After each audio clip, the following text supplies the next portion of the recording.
Hi, welcome to Sugar Free. This is your daily tarot for Tuesday, the 9th of October 2018. I hope you're well wherever you are.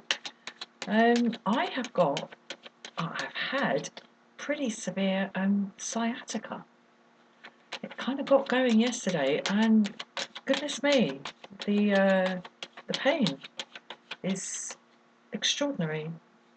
So I've been trying to do as little as much in terms of physical moving around today, but even just little things like any kind of little changes of direction I have to make when I'm moving around, oh my god.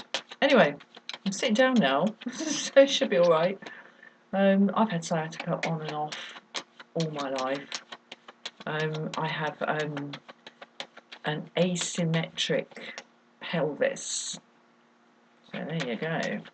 So it pulls and it gets inflamed every so often. But anyway, these things are sent to try us. Right, 3-card major arcana reading. Then one from the swords, one from the wands, one from the pentacles, and one from the cups. Then one from the wild Kuan Yin oracle. And I will then be pulling sun energy or moon energy to see whether it's active, make it happen for the reading, or passive, let it happen for the reading. So we'll see about that. Right, one more shuffle.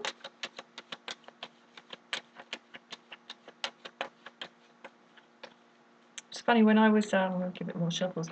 When I was shuffling earlier and looking at something else, looking at a film on YouTube, a card popped out and it was The Lovers. And I picked it up, put it back in the pack, carried on shuffling. 2-3 shuffles later, card popped out. It was The Lovers. So we'll see. What do we get?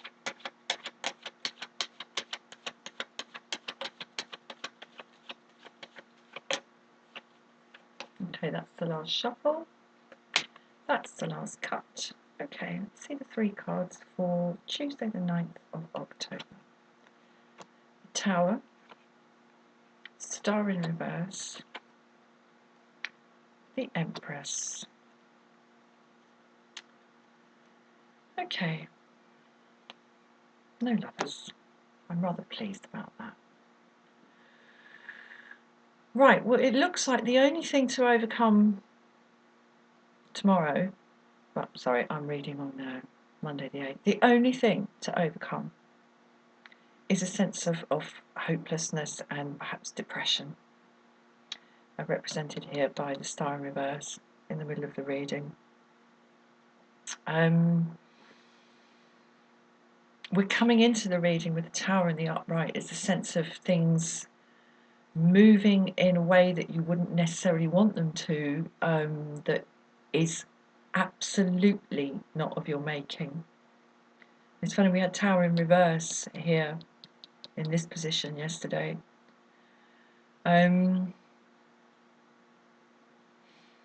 So the Tower in Reverse here as the key to power yesterday has now become the Tower in the upright as the energy as we come into the reading. So I mean, with the Tower, this is like your foundations being shaken by something that really, really isn't your doing in any way, shape or form. And, you know, like all changes, I mean, the tarot is, well, used to be called the Oracle of Change. You know, all of these cards represent different facets of the human psyche and the human condition, and offer kind of different versions of change. And there are all sorts of changes. And the change that is associated with the Tower is, as I say, change that is completely not of your making. It's something where just some kind of karmic weather comes together. I mean, even saying that makes it sound like it's, you know, if I say karmic weather, it's like it's something to do with you. It's not. It's a bolt from the blue. But, you know, as changes go, bolts from the blue, they're a double-edged sword. Because, I mean, they're horrible in that you didn't see it coming and there's nothing you can do about it, and maybe something that you spent a long time building, like this tower here, gets affected in some way that it can't go on operating as it was, and all the rest of it. Just horrible, horrible, horrible, make it go away. But the upside to it is that you can't sit down afterwards and go, oh God, I made that happen. Oh no, what have I done? No. The only thing to be learned from this is how do you kind of react, basically, when something like this happens, when a bolt from the blue smashes down your tower. And I think the message here is to be able to see the difference. It's like, it's that serenity prayer. God, give me the strength to change, the courage to change the things I can change, the strength to accept the things I can't change, and the wisdom to see the difference. That's what this card is. That's what this is telling me in this reading. Now, whatever is coming from this tower energy would be best not met with kind of doom-laden thinking, represented here by the star in reverse in the middle of the reading. This can hold you back. The key to power is the Empress in the upright, and this is crisis as opportunity. All right. That's the, if there is this kind of crisis, and I mean, a bolt of lightning coming out of the sky and like smashing everything to pieces, it's a pretty sort of like apt and suitable description of a crisis. Every crisis is an opportunity, and these two cards here, Star in reverse and Empress as the key to power, Empress in the upright, how lovely, is saying that there is most definitely opportunity being kind of exposed when this thing has been shaken to its foundations.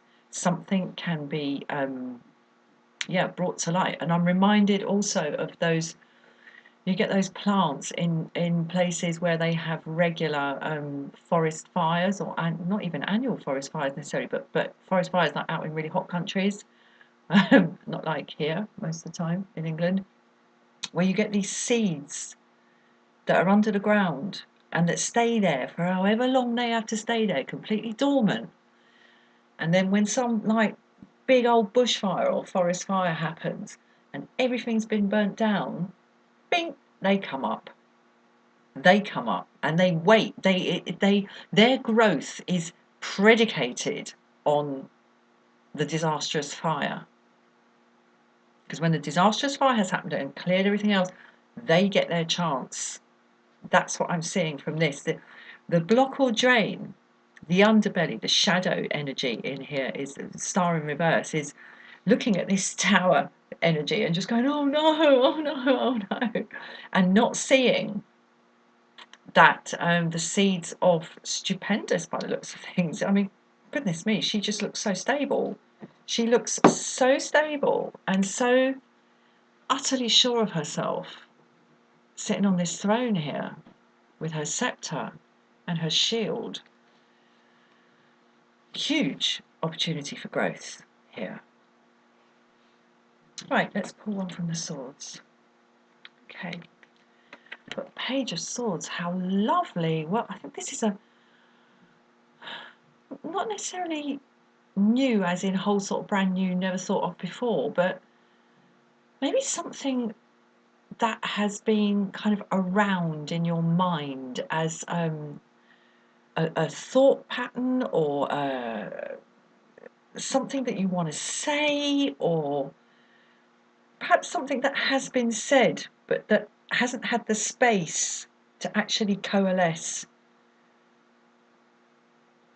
can coalesce now, and in a really rather lovely kind of graceful way.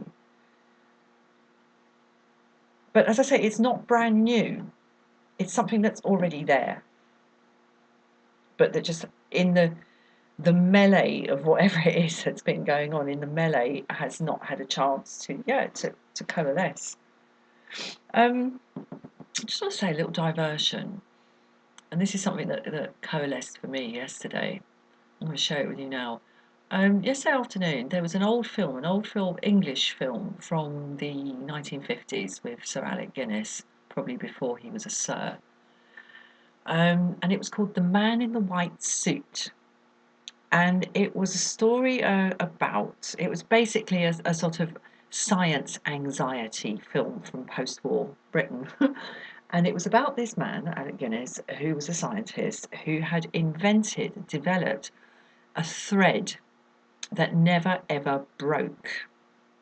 And this was revolutionary. It could be made into clothes that never got dirty and that never wore out. And I remember seeing this film once a very, very, very long time ago and finding the concept interesting. I only caught the last sort of 15 minutes of it yesterday. But basically, the development of this thread, I mean, he, as a kind of innocent, well-meaning scientist, thought that this was a wonderful thing, and he took it to the fabric companies, and of course they hated it.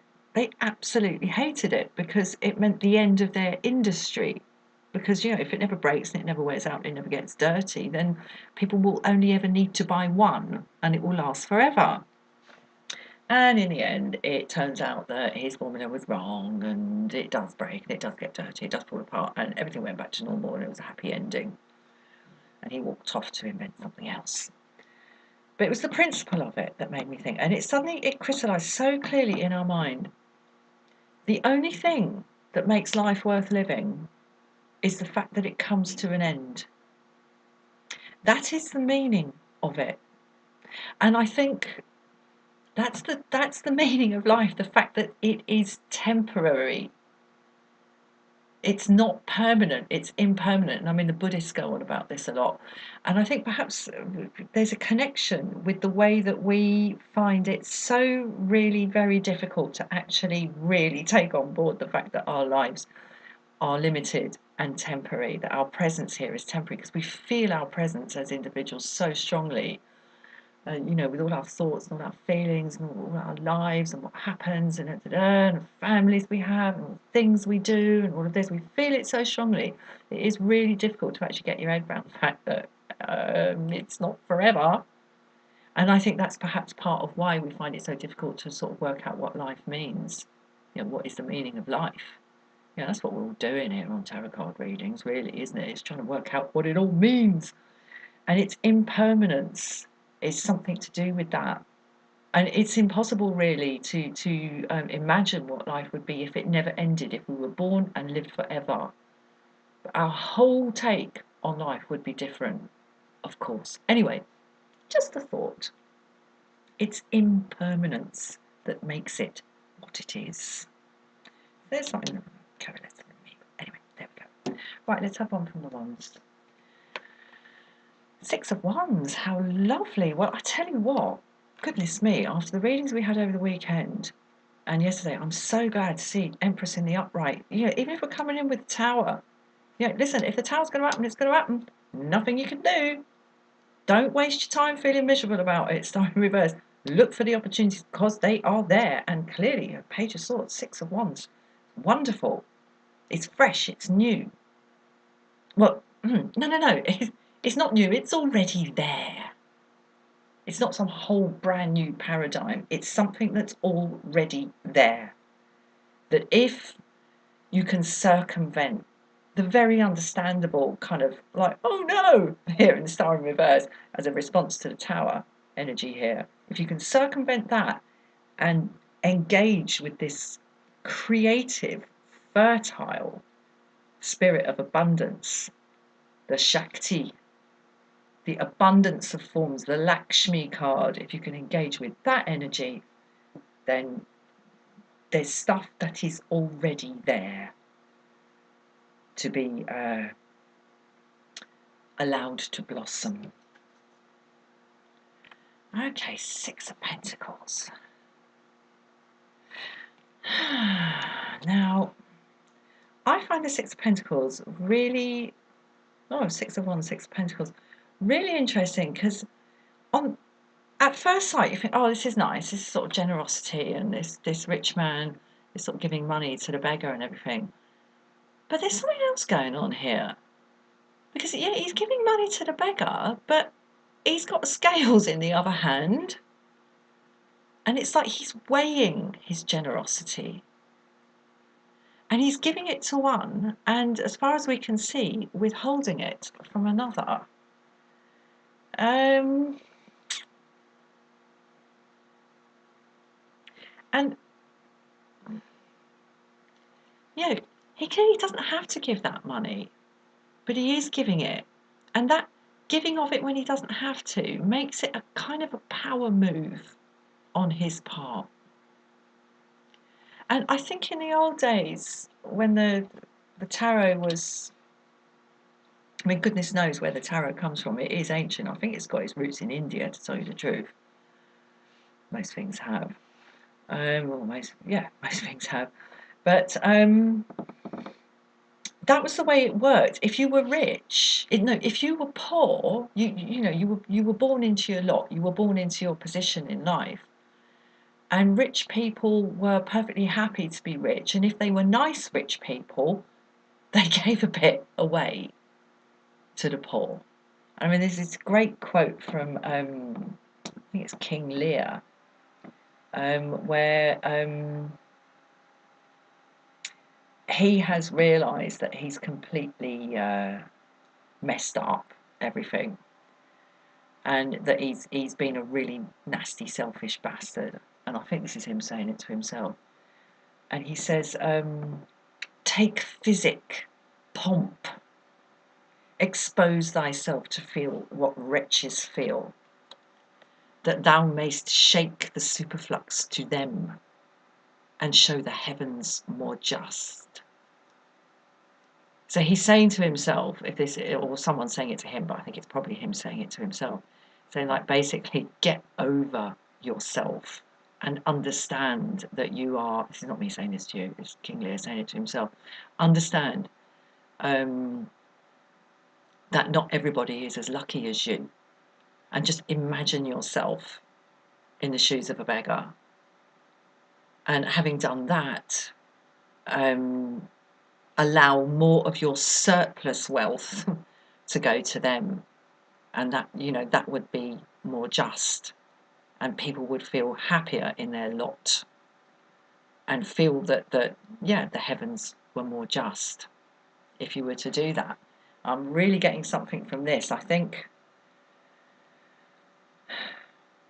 these seeds that I'm talking about that are already present, that are buried and that can be exposed by the falling of the tower here, and kind of crystallized into manifestation here in the Page of Swords by the Shakti power of the Empress here. There's a justice in this. There's a justice. I'm not seeing a kind of power withholding or giving thing actually going on in the Six of Pentacles here. There's a justice here. It is time. It's time for this. It's clearly time. And I mean, this victory that we have here in the Six of Wands is a modest victory. So these are small things. It's small seedlings now that are already there, now have the chance to sprout. How wonderful. Okay, well, here's the minor arcana version of the Star in reverse. Five of Cups.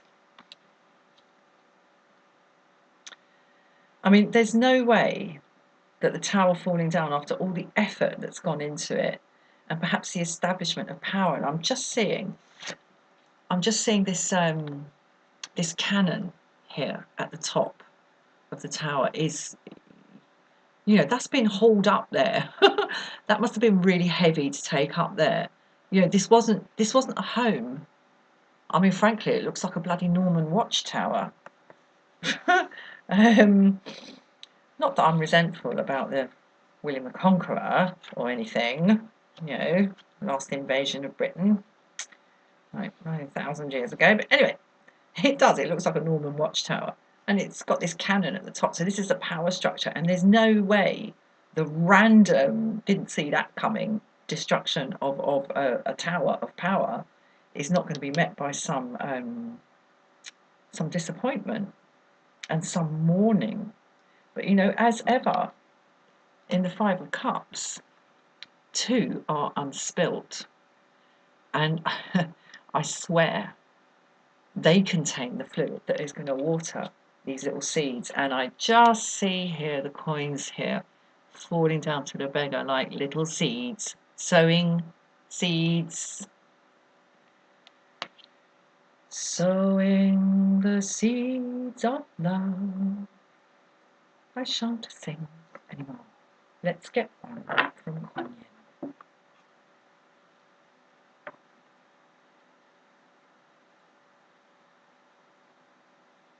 There it is. Okay. Yep. Da, da, da. There it is. There it is. Oh, we've had this one recently. I think we had this one for the weekend. The slave dances into freedom. What can I say? What can I say? Whatever has been held back and controlled in this tower, or by whoever controls this tower, it's over. There are clearly some mixed feelings about that, and we had that yesterday in the Two of Swords. There are clearly some mixed feelings. Star in reverse and Five of Cups. Key to power here is the supreme Shakti of the Empress in the upright. And I get the feeling like a fence has been taken off, or something's been freed. Something's been freed. And I mean, you know, when slaves get their freedom, it's a wonderful, wonderful thing. But, you know, it might also be a little bit scary. And that's understandable. And I'm seeing that again in the Star in reverse and the Five of Cups here. It can be a little bit scary, but listen, what is the alternative? What is the alternative? Slavery? No, thank you.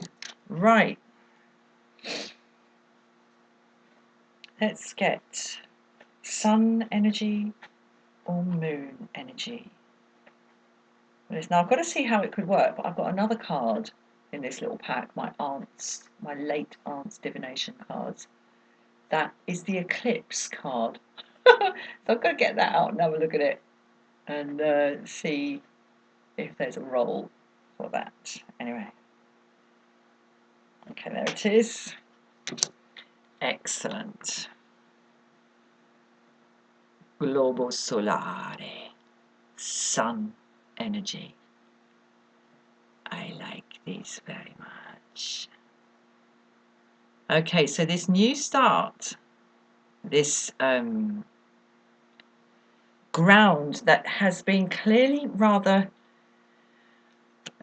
roughly cleared. You know, the fence has been ripped up, the structure has been knocked down, the curtain has been whipped back off something. You know, it's been a quick move, and you know, there's a sense of shock and perhaps a sense initially of not only what can be gained, but you know, initially what has been lost. However, as I say, the slave dances into freedom. Fantastic aspect here in the swords, the wands, and the pentacles, and I draw your attention simply back to the supreme Shakti, abundance, diversity of forms. Go, go, go of the Empress in the upright. Wonderful.